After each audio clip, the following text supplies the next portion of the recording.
మీరు ఒక బిజినెస్ చేస్తున్నారు, ఏవో చిన్న ఆటంకాలు అనేవి వచ్చినాయి, వాటిని ఓవర్కమ్ చేసి ఎలా కంటిన్యూ చేయాలని అనుకుంటున్నారా?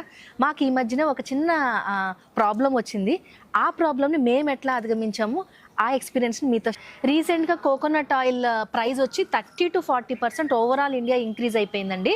సో అది మీకు ఎట్లా ఎఫెక్ట్ అవుద్ది అని అనుకుంటున్నారా? అది మాకు చాలా ఎఫెక్ట్ అవుద్దండి. ఎందుకంటే మా హెయిర్ ఆయిల్లోను సోప్స్లోను మా మేజర్ ఇంగ్రీడియంటే ఈ కొబ్బరి నూనె. మేజర్ ఇంగ్రీడియంటే కోకోనట్ ఆయిల్ అయినప్పుడు మనం ఎట్లా దాన్ని ఈ మధ్యనే బిజినెస్ స్టార్ట్ చేసాము. బిజినెస్ స్టార్ట్ చేసిన కొత్తలోనే మనం ప్రైస్ ఇంక్రీజ్ చేస్తే మనకి కస్టమర్స్ రారు, అయితే రిపీటెడ్ కస్టమర్స్ ఏంటండి ఎంత ప్రైస్ ఇంక్రీజ్ చేశారు అని అనుకుంటారు. వాళ్ళకి అర్థం కాదు, వాళ్ళకి కూడా తెలుసు, బట్ వాళ్ళంత రియలైజ్ చేయరు ప్రైస్ ఇంక్రీజ్ అయింది అని.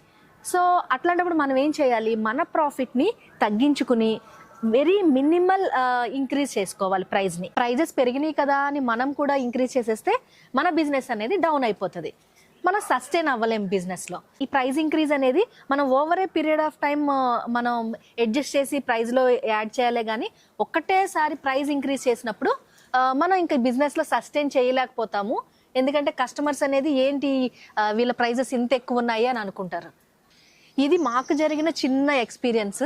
మీకు ఇలాంటి ఎక్స్పీరియన్సెస్ ఎన్నో జరిగి ఉండొచ్చు. అలా జరిగినాయి కదా అని మీరు గమ్ముని డౌన్ అయిపోయి బిజినెస్ని షట్ డౌన్ మాత్రం చేయొద్దండి.